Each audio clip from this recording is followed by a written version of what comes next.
Assalamu alaikum everyone. Welcome to our virtual Open Iftar 2021 and thank you so much for joining us today. My name is Farah and I will be your host for this evening. We have an absolutely exciting event planned for you this evening with Frederick Omar Kanute and Yasmin Harun.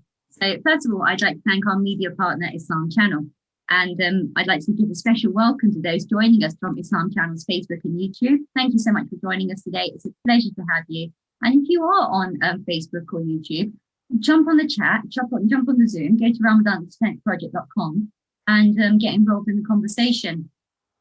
Any questions, any comments, we would love to hear from you, so do join us. I also want to thank the Arts Council UK, whose help has allowed us to continue our work this Ramadan, all of which is available on our website. Our work this Ramadan is supported by Islamic Relief, who are our charity partner this year. And you can check out the incredible work that Islamic Relief does at iruk.co/RTP. So our virtual open iftars are interactive. And for those who joined us for the first time, I'd love to encourage everyone to jump onto the Zoom meeting and turn on your cameras so we can see you. And a quick run through of the tech for those who are unfamiliar with Zoom. At the bottom of the screens, if you are watching through Zoom, in the more sections, there's a reactions option. And you can show us how you're feeling in real time. There's also a raise hand option as well if you want to ask our speakers a question or add to the discussion, and someone from our back-end team will unmute you. So without much further ado, let's begin. So first of all, Sam, thank you so much everyone for joining us today. We're going to start off. For those who don't know, Adnan's not hosting with me today, but he's going to be jumping in and out. So we'll say hello to him because we haven't seen him for a little while. So, Sam Adnan, how's it going? I'm good, I'm well, thank you. How are you doing? I'm good. So you're still working at this time. So Adnan's in the hours. Still doing it on Friday. Yeah, still got to carry on. One of those projects you just got to do what you got to do at this point. Like you said, I'm not hosting. It's really interesting being on the other side this time. You know, like watching you host and being on the audience, but I'm looking forward to it. I'm going to be dropping in and out, so it should be good. And the speakers, for those that are watching, stay tuned. We're really excited, me and Adnan, and we're all really excited about our speakers today as well. And Adnan, how's your week been? How's Ramadan? Obviously on Friday. What's most important? You already know the most important question of the day. Yeah, I've actually got my food. It's a Cadbury mini rolls. I don't know if you can see it. So I'm gonna open it. I'm gonna open my room. The week's good. I don't know about everyone else, but I was basically looking through the government's the red, amber, and green checklist today, looking at what's gonna happen.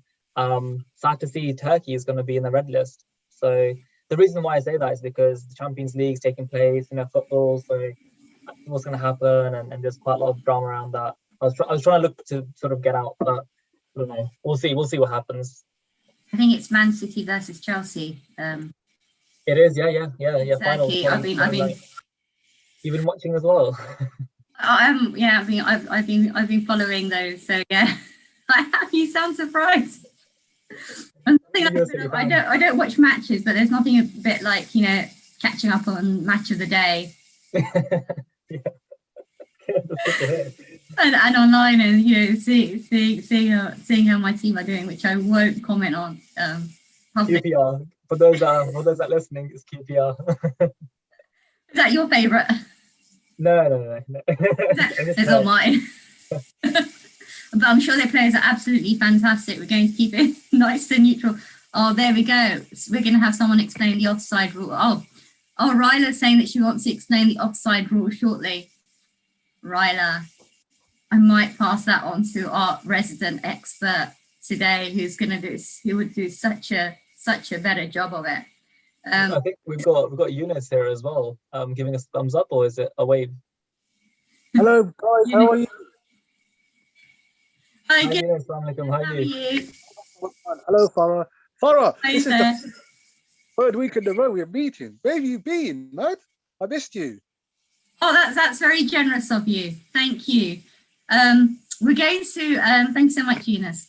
We're going to ask Freddie. Freddie, I'm not going to ask you to explain the offside rule, although you're very welcome, if you would like to. How is your Ramadan going?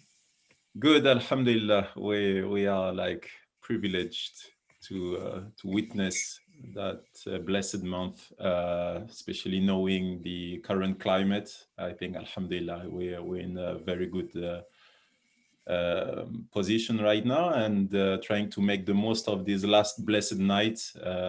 May Allah help us catch Laylatul Qadr. I mean, that would be fantastic. And I was reading about how it does jump between the days, each and every day. So I mean, listening and learning lots more about Laylatul Qadr, and it's, yeah, it'll be absolutely a blessing if you can. And I hope that everyone who's praying and fasting, that all their prayers and are accepted, and Ameen. accepted as well. And Freddie, what's for Iftar today? I mean, we don't order often, but I think tonight we're going to order Turkish food. So yeah. Oh, that's what I was craving as well today. I was thinking, oh, I could quite fancy some grilled chicken and instant tomato. So that would be lovely. I'm with you on that one. What about you, Yashmin? What are you having today?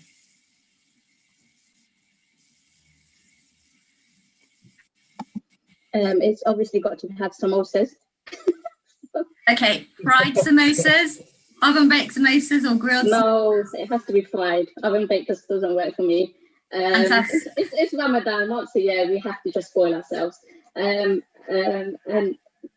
I'm having sticky wings, so Chinese sticky wings, and we have the traditional khichdi and chana.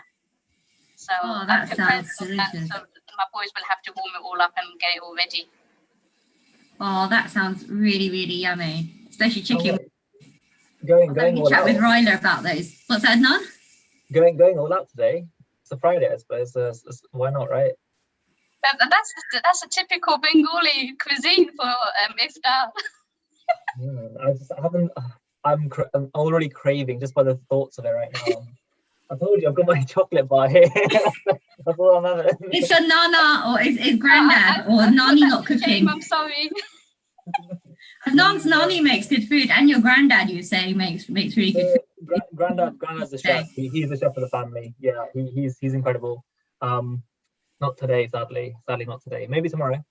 Oh, you're lucky to have your granddad and nani still there cooking for you. Alhamdulillah, yeah, they're very good. Yeah, I have to admit.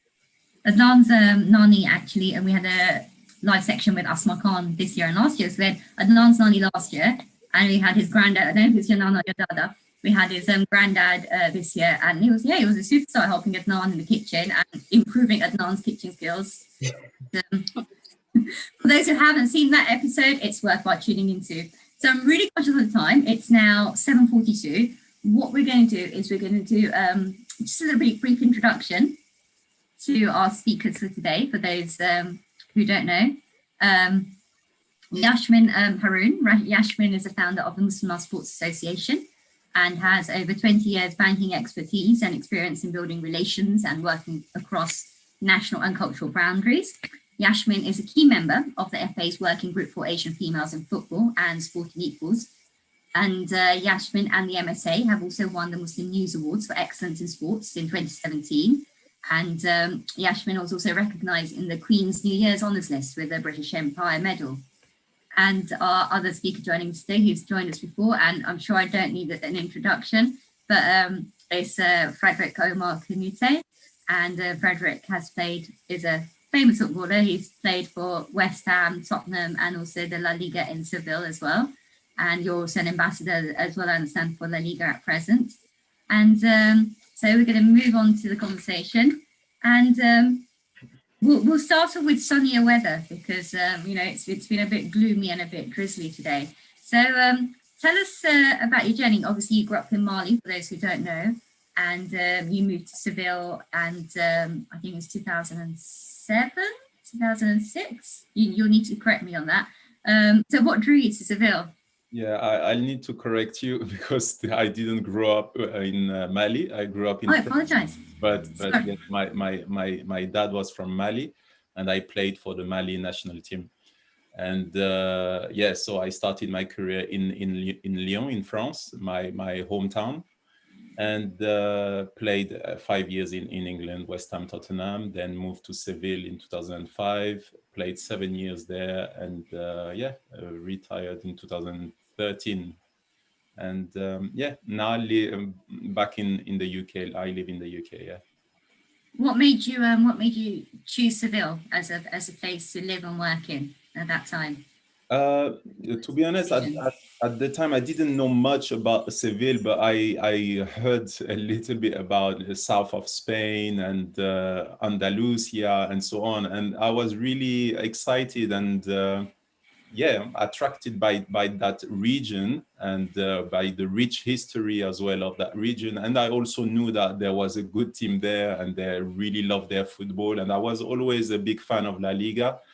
And it was an opportunity to change a little bit of project for myself and for my career. And yeah, I never regretted that choice because it was pretty successful after when I moved to Seville. So yeah, alhamdulillah. I was reading that also you were quite drawn there by the architecture by Cordoba, and you had the opportunity to visit Cordoba and Granada as well. Yeah, beautiful region. Yeah, beautiful region. Seville is beautiful, but yeah, also you can see the strong presence of whatever happened in history, and obviously Al-Andalus with all the remainings of in terms of architecture.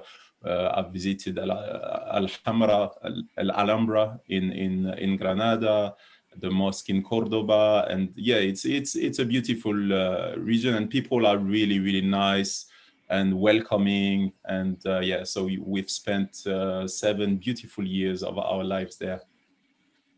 You're absolutely right. I mean, I've traveled across Seville, Spain, Cordoba, Granada, and the architecture, the Islamic architecture, absolutely, it's stunning, and it's a different sensation, obviously, too, because it's the sheer space. And Alhambra, I have to say, is probably one of my favorite places. I've been to the Taj Mahal, and everyone asks me about Alhambra, and I always veer towards the Alhambra.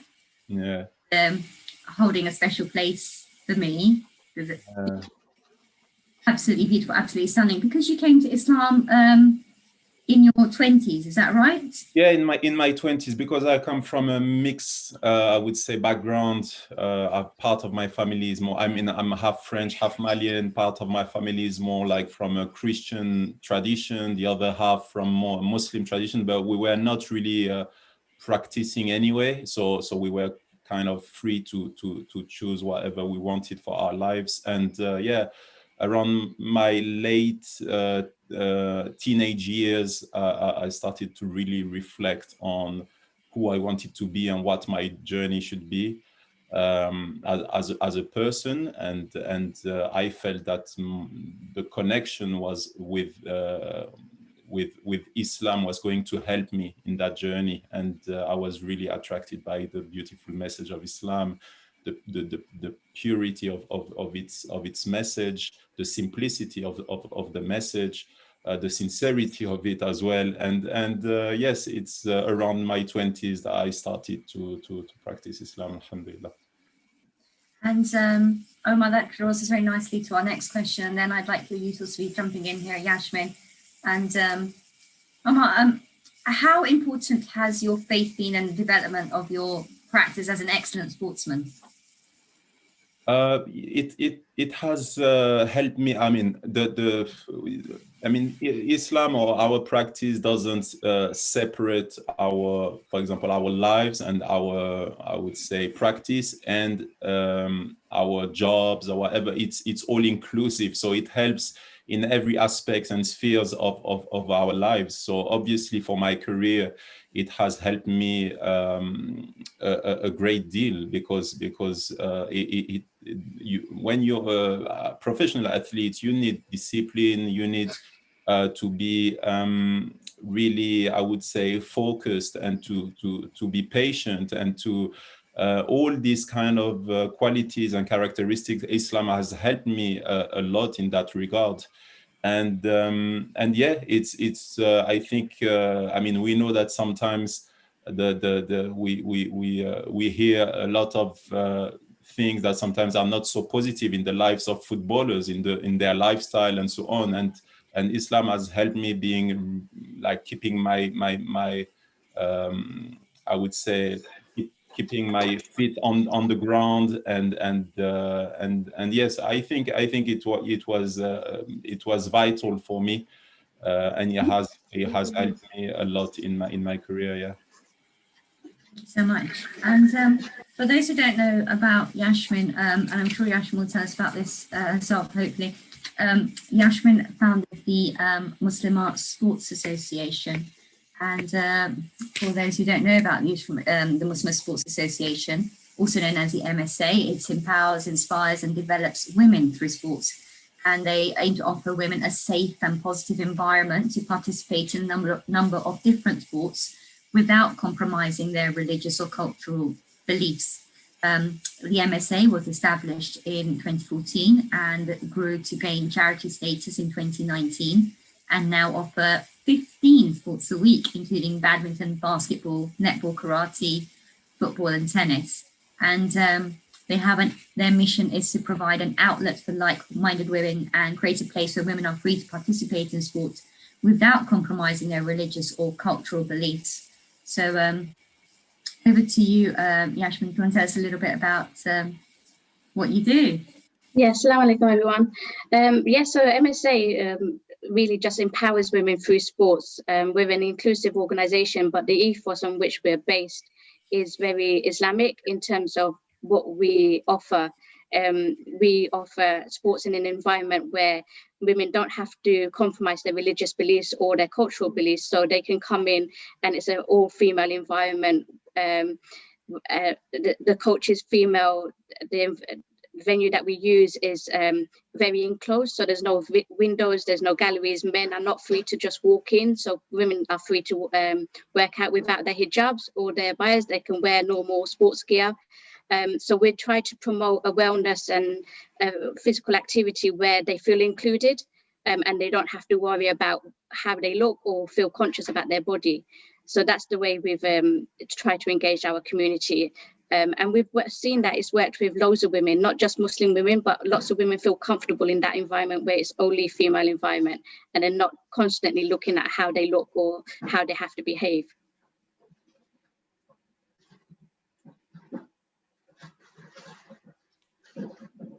I think, Farah, you're on mute. It's my turn to be on mute. Whilst I'm writing notes, I didn't want to be too noisy. So there are very few spaces for women where they can practice sports without any barriers. And what's the uptake been like? So initially, it was really difficult engaging them because they didn't really understand what we were trying to promote. They thought sports was about, and keeping fit was about just going to the gym. They didn't really think about the sports element and the social aspect that sports can give and bring to them. So sports, what we offer is the social aspect, and the emphasis is on that social aspect, because they come, yes, and they do the sports, but they also meet new friends. They get to go onto sidelines and chat to those people as well. So we're not very strict in terms of saying you have to come for the 2 hours and play sports constantly. They can come and they can meet new friends. And we promote that wellness, the mental wellness, because I think that's really important. Sports, obviously, you go to the gym and you're very isolated, whereas in the sports atmosphere, you've got teammates, you're playing to win, and that adrenaline of scoring a goal or winning a game is second to none, and you can't really beat that. And when you've got other people encouraging you, it's a brilliant feeling. And I think that's what we bring as MSA, is that different feeling. They get it from other sisters. It's a sisterhood that we create. It's not only sports, but it goes much deeper than that for them. Freddie, in what do you feel we can encourage more? Let's start with Muslim women first, and we'll go to different ethnicities. How can we encourage more women to be involved in sports, in your opinion? I mean, question for me, huh? Yeah, I didn't. Yes. Sorry for you, Freddie. I mean, we have to start with our own families first. I mean, what we preach outside, we have to act upon our own. I mean, these own advices to our own families, I would say. I mean, in my case, I have a daughter, and she's really like crazy about taekwondo. She does competitions and so on, and I push her for that. I wouldn't even. I mean, I wouldn't even like try to hold back, or to try to tell her, no, you shouldn't do that because this is not for girls or whatever. I really think that we have to to help her and them so they can achieve their dreams, and we can see more and more girls and women being involved into sports, and I think it's very good. And there's also an aspect in terms of all these health issues and mental health issues we see, especially in the recent year. I think this can help tremendously.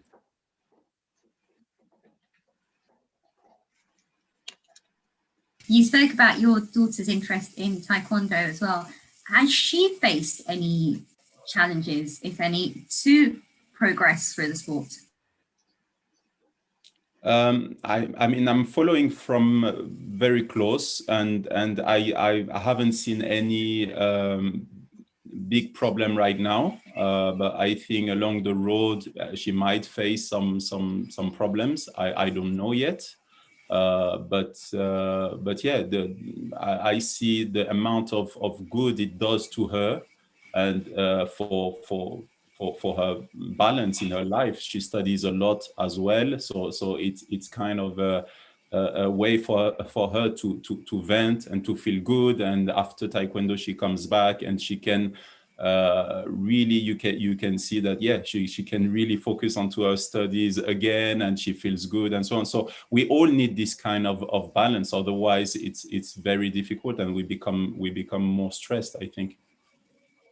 Absolutely agree with you. I was speaking with my friend today, and I think I was speaking with Ryder today, and Ryder and I was discussing our exercise regime, and I was feeling so lethargic, and then I did a little workout, and after that I just had so much energy, because I think we forget that it's that first push is always difficult, but once you start, you do it, you feel so much better emotionally, you feel so much better mentally. What about during Ramadan, Freddie? I mean, how did you, were you able to observe Ramadan when you were training? Yeah, alhamdulillah. Most of the time I was able to observe Ramadan. There was a few times or instances where I had to break before Iftar and catch up in the days after Ramadan whenever it was possible. But most of the time I was able to maintain my fast, and alhamdulillah, I think it's there is more pluses than minuses anyway. And as I was mentioning, discipline early on, I mean, fasting helps you a lot in terms of like mentally the discipline it takes for a person to be able to keep doing sport at a high level, but fasting in the same time. It helps you organize your day and your routine even better than when you're not fasting. And in the end, you realize that your performance is even better when you fast than when you don't fast. So that's what I've experienced in many instances when I was fasting, yeah. And we saw that evidence, didn't we, in football with Kante and Pogba. They performed really, really well in the last few games. whilst fasting. So fasting doesn't debilitate how you perform. It actually, I think, improves your performance in sports. So it's just getting that balance right and making sure that you eat sufficiently when you're not fasting.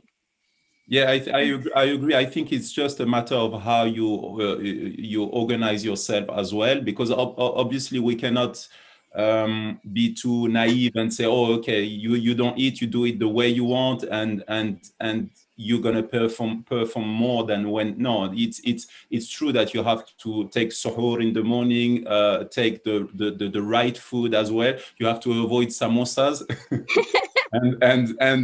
and try to, for example, in my last years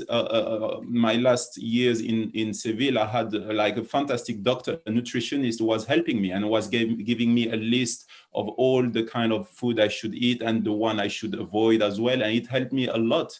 And you realize that it's really possible, as long as you do it seriously and in a followed by a professional that can really advise you on that. I think it's okay, and your performances can be really good still.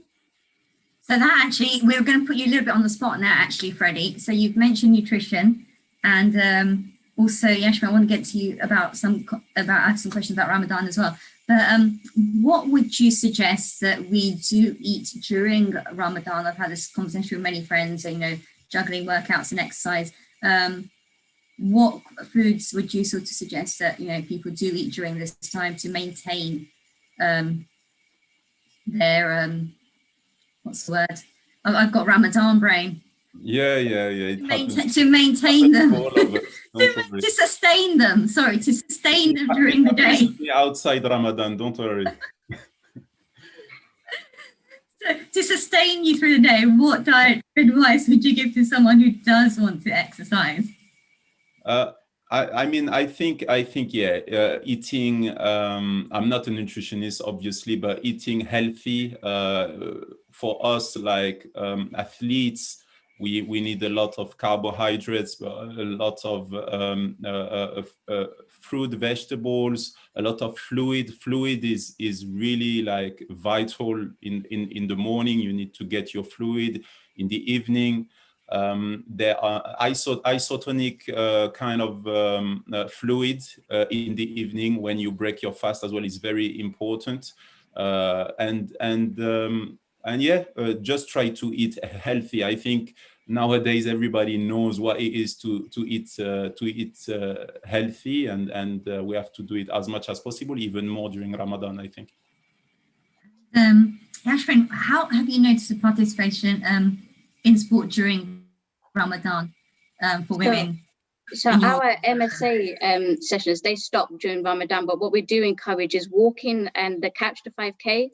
So we've encouraged a lot of our women to still carry on with activities in their own time. So it's not structured with a timetable, but what we do is set them little challenges so that they do carry on walking, whether that's a mile a day or 2 miles a day, or whether they're doing their running.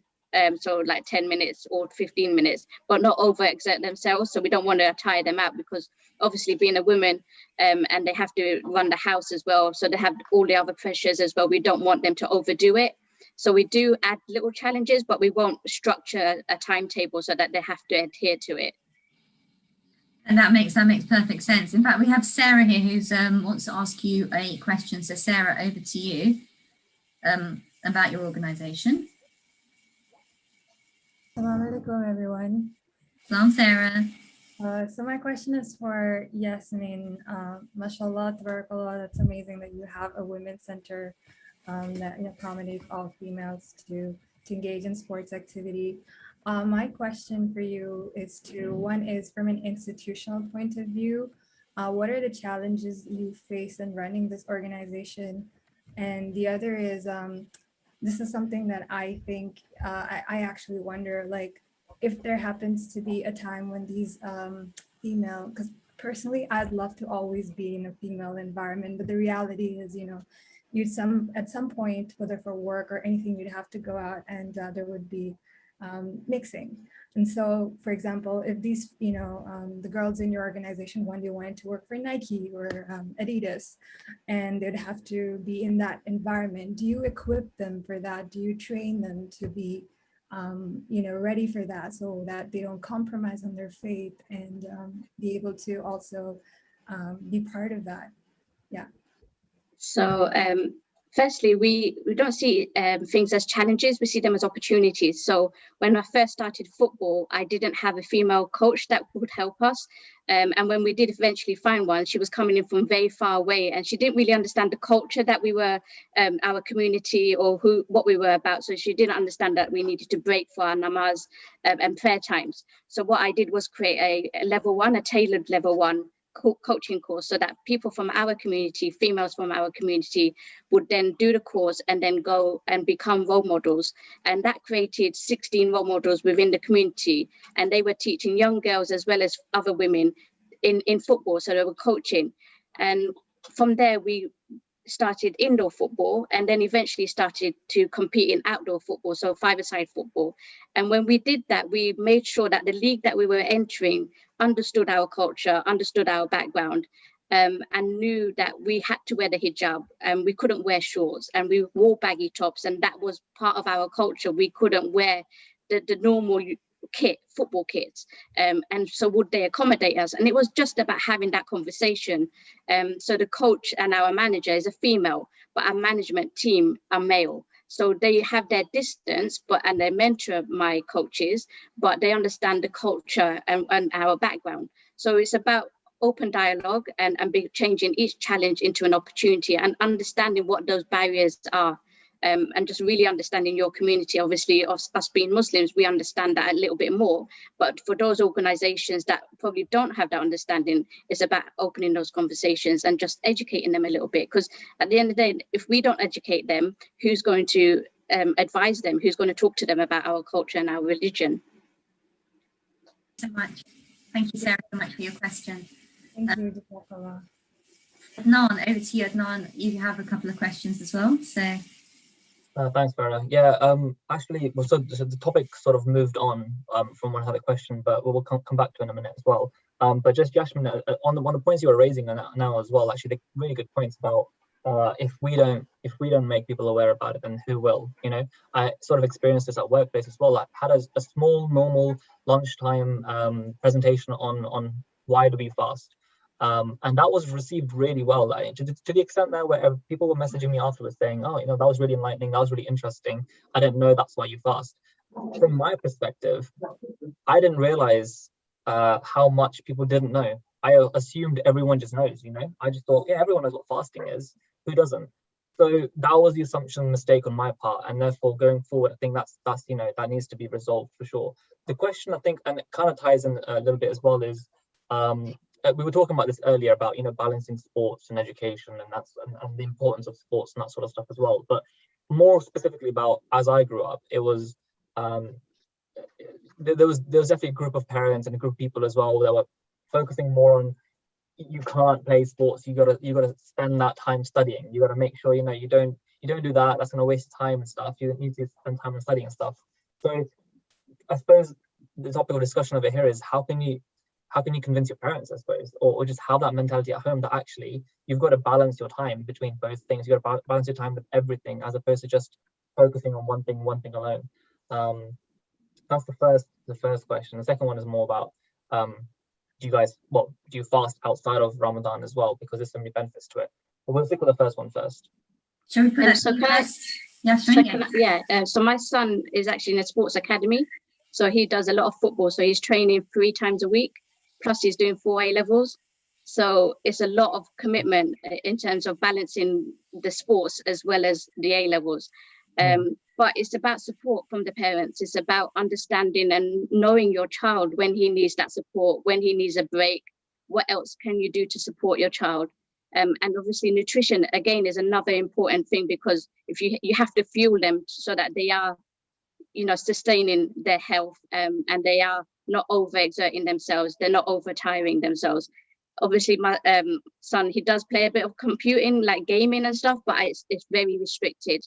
It's only on the weekends for an hour or so. He doesn't really go out that much with his friends because he's so concentrated and focused on his education, because that's when he needs to catch up. So it's about having, again, it goes back to dialogue and having those open conversations, and knowing is that what your son wants to do? Is that what your child wants to do? Are they ready for that commitment? Obviously, if it's just normal PE, that's just once a week, twice a week. But if this is something that he wants to commit to, or they want to commit to, then how are you best to support them? And I think that's really important. As a parent, you have to have those conversations and understand how committed your child is. Even if they turn around at the end of the day and say, well, actually, I've had enough now, I just want to concentrate on my education, respect that. Or if they want to say education is not for me, I'm more of a sports person, respect that too, and see what the best way forward is for both of you. Would you like to answer that, Freddie? Yeah, I mean, balance, I think is the word, but it's very difficult sometimes when you're in it and you're as a parent. Where do you put the balance? It's you were talking about kids wanting to do or parents wanting their kids to study, but without leaving much space for sports. But I've seen also the other way around, where especially in the world of football, for example, now because of the media and so on, we know what the footballers make big money and so on. So I've seen also a lot of cases where parents want to live their dream through their kids and push their kids so much in being Cristiano Ronaldo or Messi, when they sometimes don't have the ability and don't have the desire even themselves to do that, and they're pushing them into those dreams and the dreams of the parents, I mean. So that's we have to find the right balance and have this discussion with our children. As you said, Yasmin, I think it's important to have installed that dialogue and try to find the right balance. Yeah, you can do sport, you're passionate about football, basketball, or whatever it is,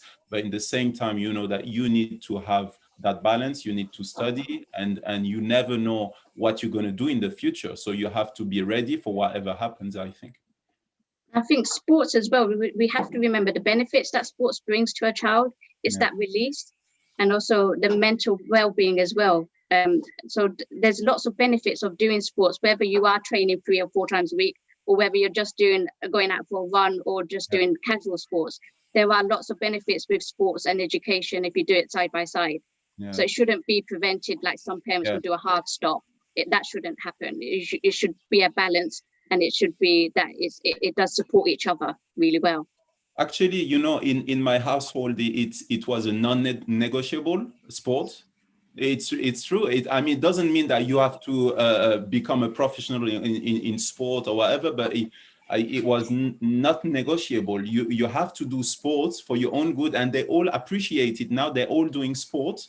All my kids, I'm saying, but it's because I've experienced how it feels, you know, and how much better we're talking about how much better you feel when you do sport, even in your study.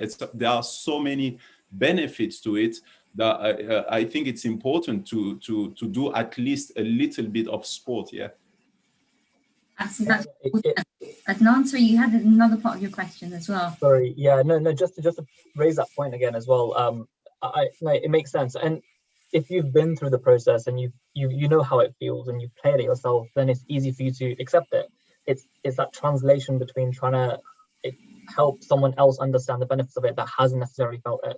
So I think that's something that I saw in my family, and I saw a couple of my cousins who kind of thought, oh, I need to focus really hard on trying to get this job, so I don't need to focus on exercising and stuff. But I think that is the element of, you need to get into the other side to then elevate your mind as well. So the second question was going back, I think, to the benefits of fasting. Like we were talking about that earlier. So the question was, do you tend to fast outside of Ramadan as well? There's a Sunnah fast on Monday and Thursdays. Yes, that's fine.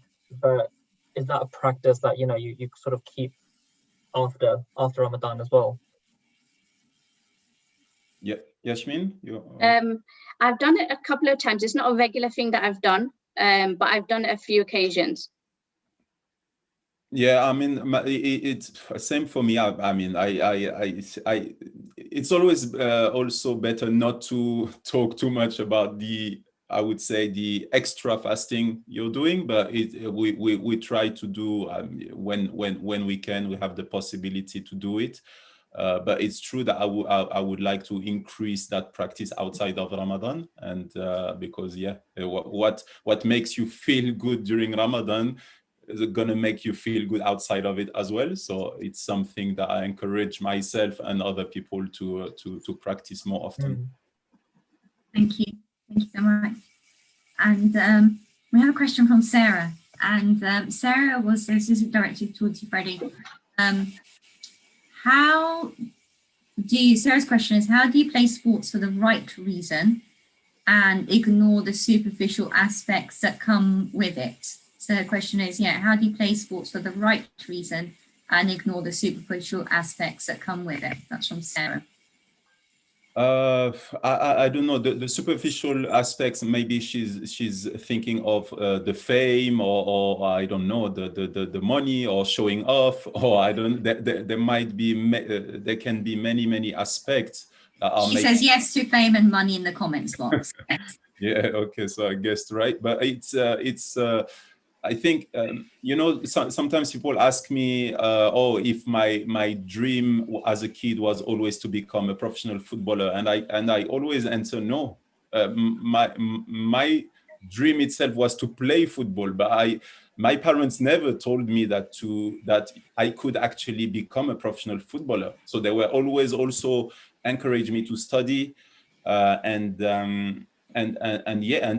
enjoy my football. So for me, it was always like something that I enjoy doing, but I was not like having plans of earning a living, playing football, etc. when I was a kid, you know. And nowadays it's more and more they have a plan. They want to become famous before even enjoying the sport itself. So yeah, the only, I would say, advice I would say is that you have to love what you do, and if you love what you do, there is more chance that you're going to become good at it, and don't take that problem the other way around, trying to do sports because you want to be famous and so on. These are the wrong reason why you do sport in the first place, I think. That nicely leads on actually to the next question. So this is for you both. So I'll address it to you first, Natalie Ashman. So what do you feel the impact is of social media on sport? Do you feel it makes it more difficult for people to allocate time for sport and, you know, the mental and the physical aspects of well-being that are associated with it? Well, MSA has actually worked in our advantage in terms of we're able to reach more women. So during this pandemic, we had to move all of our activities online. And we had women from Pakistan, from Kuala Lumpur, from up north, from south of the river join us. And they really enjoyed what they were, the activities that we were offering. So for us, it worked as an advantage. But yes, I understand what you're saying in terms of social media. You know, we use it all day, every day, and it does take up so much of our time. So it does have a negative impact on our mental wellness as well as our physical health. But for MSA, if you use it wisely, it can work to your advantage. So it depends on how it's being used. And what are your thoughts on that, Freddie? Yeah, I mean, it's a tool. It's a fantastic tool, and like all the other tools, you can use them to build or to destroy. And unfortunately, nowadays we can see that.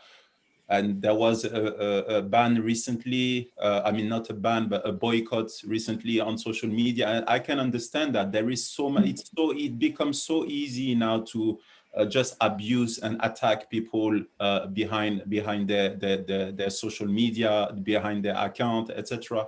That yeah, we have to, I mean, consume that kind of those kind of media in a very cautious way, because I think in most cases we're losing respect. We're losing. We're losing respect for our fellow human beings, and I don't think it's meant for that. So let's try to use it for the good reasons. I 100% agree with you. I've always thought of social media as a tool, and it's up to you to choose how you wish to use it. Sadly, that's not the case for some people can suffer on the mental health aspects for it, but you're right, the more you do put out that, yeah, use it as a tool, use it responsibly, use it for your own benefit.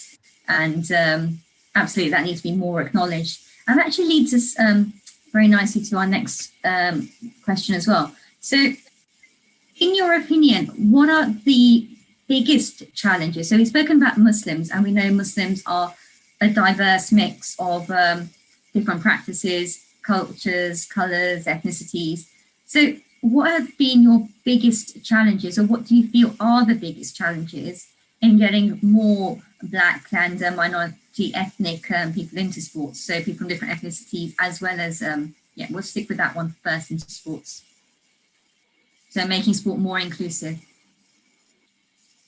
If you look at the Sport England surveys, we're always at the bottom of the list with the most inactive groups all the time, whether we're male or female. Female are the worst, but male are always down at the bottom too.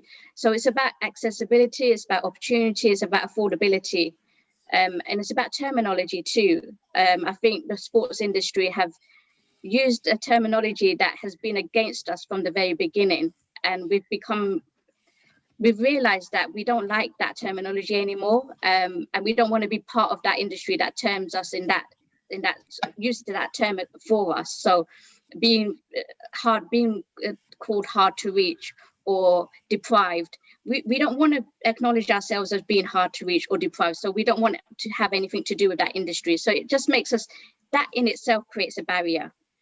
So the whole industry really has to rethink how it presents its opportunities to us, and rethink how it delivers sports. So thinking outside the box, taking the sports to us in a community or an environment that we feel more comfortable with. So with MSA, we did the FA level 1 at a mosque, not at the FA's grounds or in an environment that they wanted to do it in. We did it at a time that we wanted to do it at, and we had a female tutor. So we said to the FA, the Essex FA, that we'll do it at the way we want to do it, that because I know how my community will engage. You don't know my community. We'll do it how I want to do it. So that worked, and we've done it again with another cohort, and we did it for fencing, and we did it for badminton. So they need to open dialogues with our communities, just so that the accessibility is higher, and the opportunities are higher.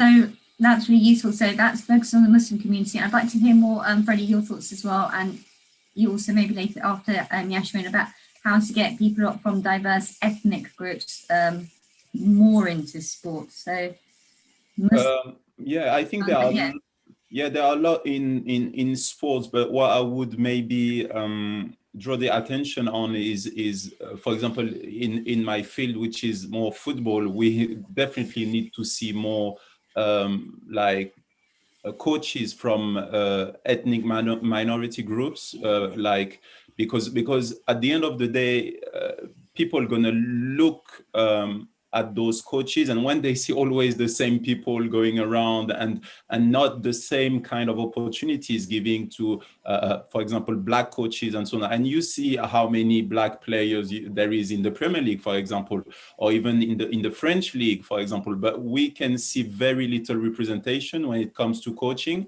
And this is not true that they don't pass their coaching badges. I mean, I'm myself on coaching badges right now, and almost 50% of the candidates, they are like Black ex-players and so on. So maybe the kind of opportunities are less when it comes to reaching the top end of the pyramid. That's the problem, because there's also a kind of respectability and representation that the minorities need in order to gain confidence and to believe that, oh, actually, I cannot only play on the pitch, but I can also be on the other side of the line and be a good coach, and I can give something else.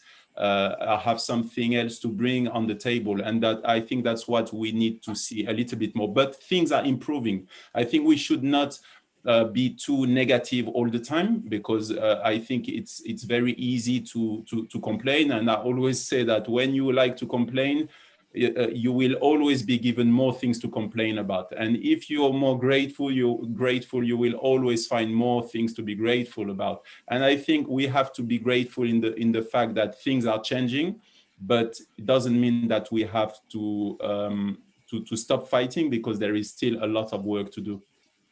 Yeah, sorry, can I? With you there. Sorry, Yashwin. Yeah, I think it's made a really important point there, because I think we have to get into those decision-making roles as well, that influences and get at the table, so that we are part of that process that makes those decisions that affect us. Because if we're not there voicing our opinions, then our voices will never be heard. And that's not just for Muslim communities, but for all ethnic minority communities. So it's really important that we equip ourselves with the skills to get to that table. So like you're doing your coaches badges, I'm a London FA director. So, you know, these kind of skills have to be taken into considerations, and we need to get to those points where we can influence those decisions at the top level, so that it filters down to grassroots. Yeah. Absolutely. It's all about what I was one of our other speakers earlier in the week. It's all about creating leadership positions, and until, you know, we start seeing ourselves as leaders, as Frederick says, we're not going to be in those positions. And like say, Yashmin, you've really got to put yourself in those. We have a question from Hafsa, or Hafsa's husband, more precisely. So I'm just going to unmute Hafsa. Assalamu alaikum. Assalamu alaikum to you both. This question is for you, Amar. It's your perspective on what it's like inside the world of football, particularly the changing room, because you hear sometimes two opposite views. You can hear there's a big banter culture that can be quite an un-Islamic environment. And then you see pictures like we saw last week with, you know, Wesley Fofana and, you know, the whole teams coming together to enable him to break his fast. So I'm just curious to hear your experience, what it's like really, and what's the environment like, and you know, experiences over time. Do you think it's the same now as it was when you were playing? Anything in those areas would be great. Thank you. I think it reflects society as a whole. You find everything, and it's almost kind of a magnifying glass of what happens in society. I mean, sometimes people concentrate on, for example, racism in football. We have to fight racism in football, and we bring the spotlight on those problems, but we can see that what about society, racism in society?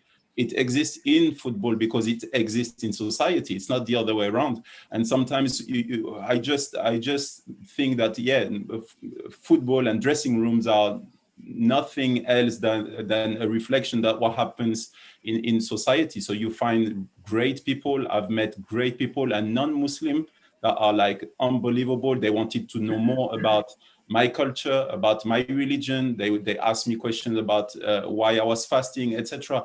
And I still have some very good friends in football outside my community or religious community, because we created that bond. They wanted to know more about me, and I wanted to know about them as well. And I think that should be the case in our societies as well, for things to get better.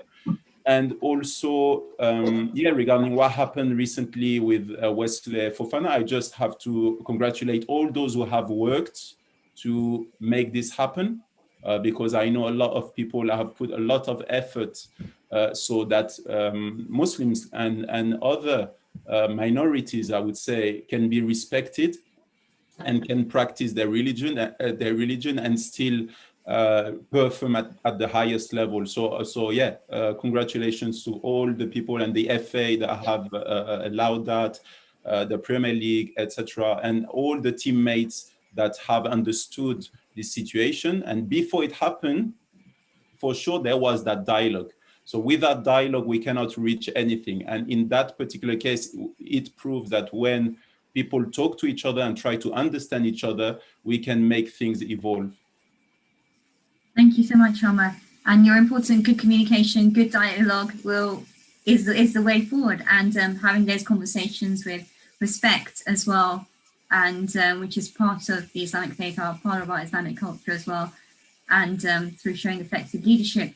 And speaking of dialogue, Yasmin, I'd like to just touch a little bit on your book. I'm conscious of the time. It's 8:28. We have Ramadan in 8 minutes, and it's a very special Azan. It's coming live from Wembley Stadium, so we'll be going there. But Yasmin, do you want to tell us a little bit about your book and what it entails and all the amazing people who worked on it as well?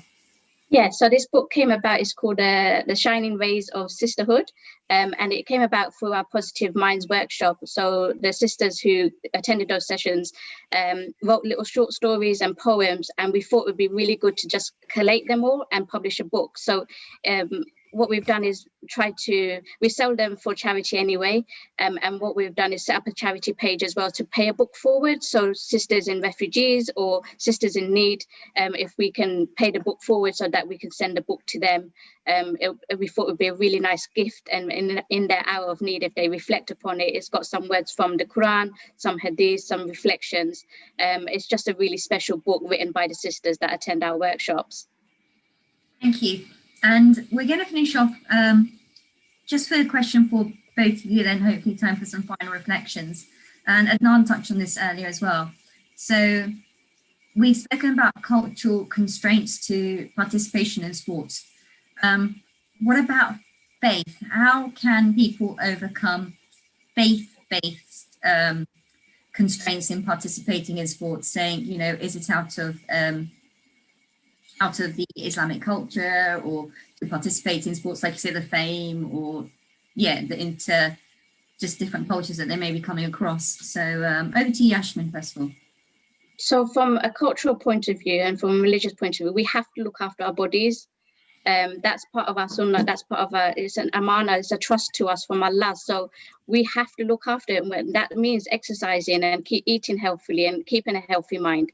So it's our duty. It's not anything outside of our religion. It's not against our religion. It's not allowed for only men to be exercising and women not to be exercising. We all have to look after our bodies. So it should be encouraged, whether the mom's encouraging the girls or the father's encouraging the girls. You know, as a family, you should be exercising together, whether that's, you know, you go on walks together, or you exercise together, you go on bike rides together, you know, something. But keeping healthy, that should be encouraged. It's part of our religion. So no, it shouldn't be a barrier. It should be encouraged, if anything. Thank you. Freddie? Yeah, no, I do agree. I think it's 100% Islamic to do sport. Sometimes, I mean, we have to change the mentalities so people can understand that it's actually very good and advised and 100% Islamic. As Yasmin said, our body has a right on us, and so definitely, yeah, I would encourage everyone to do sport. So thank you so much. We also have somebody's also sent me another question for you, Freddie. The last day touch upon the mosque. So we know that, you know, you were involved in a mosque in Seville, and they'd like an update if you have one on the amazing project of the mosque in Seville. Yeah, alhamdulillah, everything is going well. Obviously, last year I was helping them raise a certain amount of money. We've reached that amount, alhamdulillah. And thank you for all those who participated or contributed. The work is not done yet because they still need to raise more money, but not only awareness about the necessity of building a mosque in Seville as well. And it has been a little bit, it has slowed down a little bit, the funds, etc., because they couldn't travel and they were going to travel to make that campaign. But things are going well, alhamdulillah. Thank you. And just in the last few minutes before we go, we have about 4 minutes left. So we live in a society where we do have a fair amount of privilege. And how can we use our privilege to bring community together, to bring people who observe different characteristics of Islam together? Sport is obviously one of them. How can we encourage people to work together to build a more sustainable and more accessible Islam? Who would like to answer this one first? That's No, a tricky one I'm to just gonna finish go on. quick. I'm just gonna go quick. As you say, I mean, privilege. With every privilege comes a sense of responsibility, and we're in a situation, Alhamdulillah. As I said, I mean, as I said earlier, if you like to complain, you will find always things to complain about. But we have also to be grateful. We're in a society we can do almost everything, and we can reach out to anybody, anytime almost. And of course, there are some problems, and we still need to make sure that we live in a more, in a more fair society. But yeah, things are going quite well, and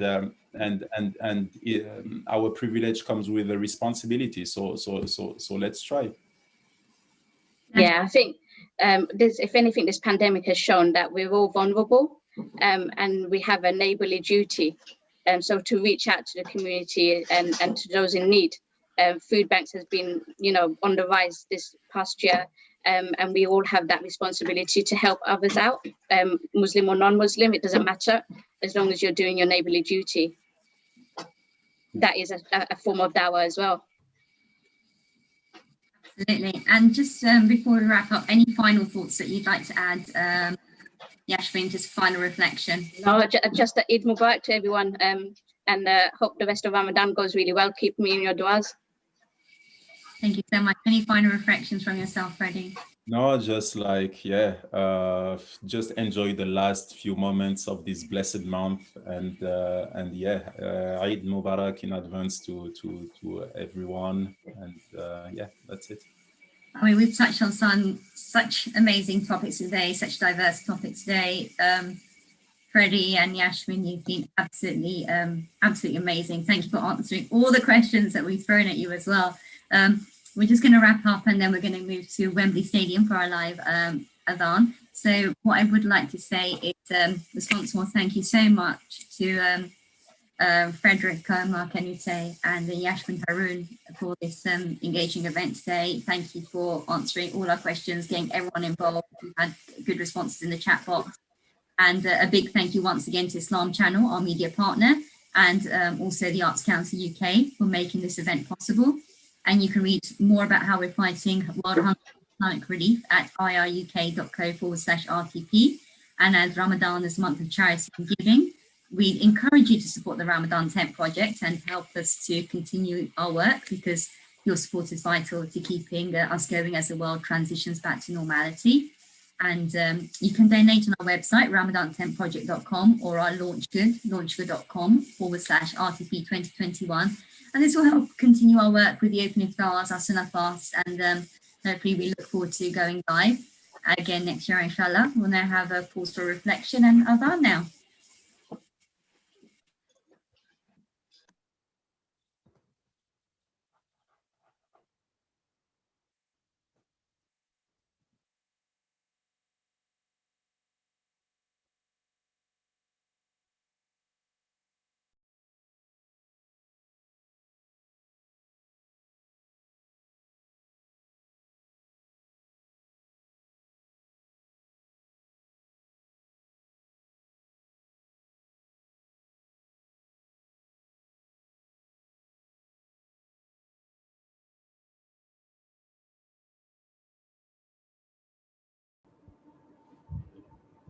Yeah. Allahu Akbar, Allahu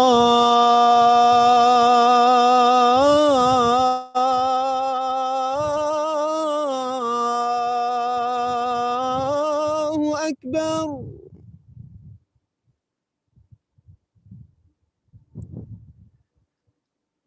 Allahu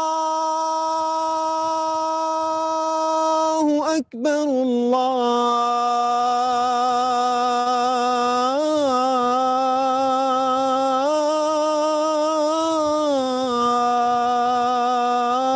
Allahu Akbar.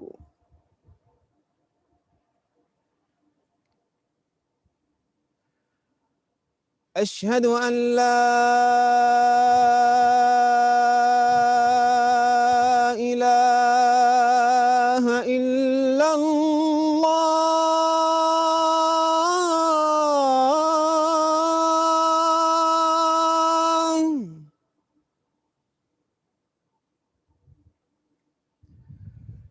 أشهد أن لا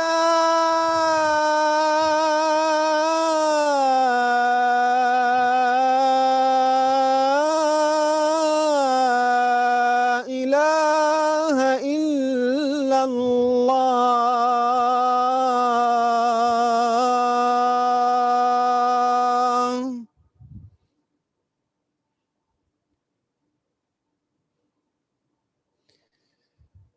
أشهد أن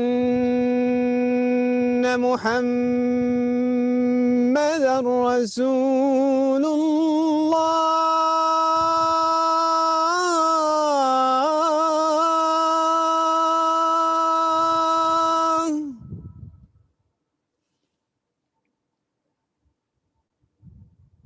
أشهد أن محمدًا رسول الله.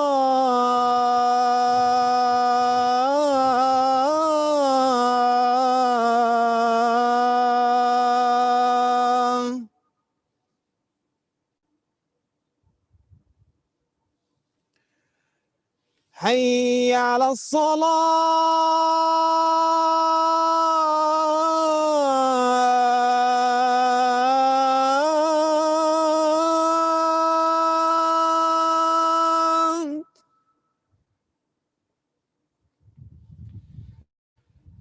حي على الصلاة.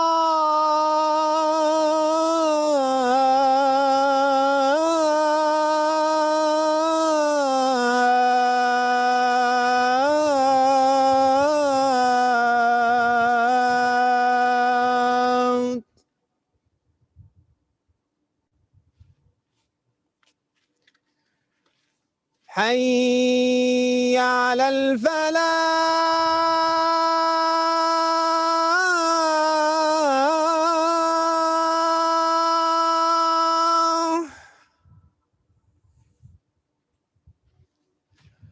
حي على الفلاح.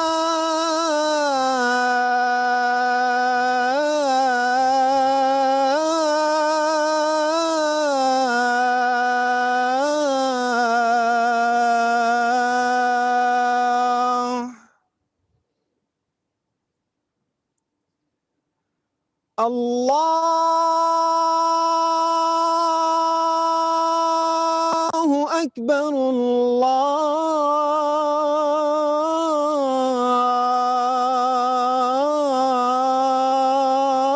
الله أكبر. لا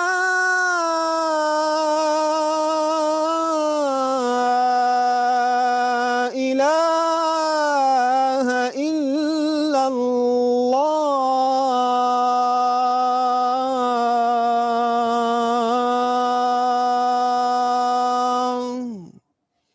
لا إله إلا الله وحده لا شريك له، له الملك وله الحمد وعلى كل شيء قدير.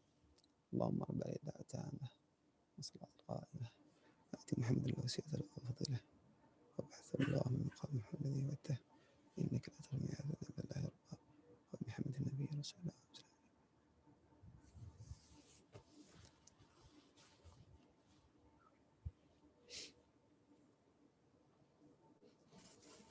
I'd like to just thank everyone for joining us today, and thank you to Wembley Stadium. We've had that fantastic live adhan, just so powerful.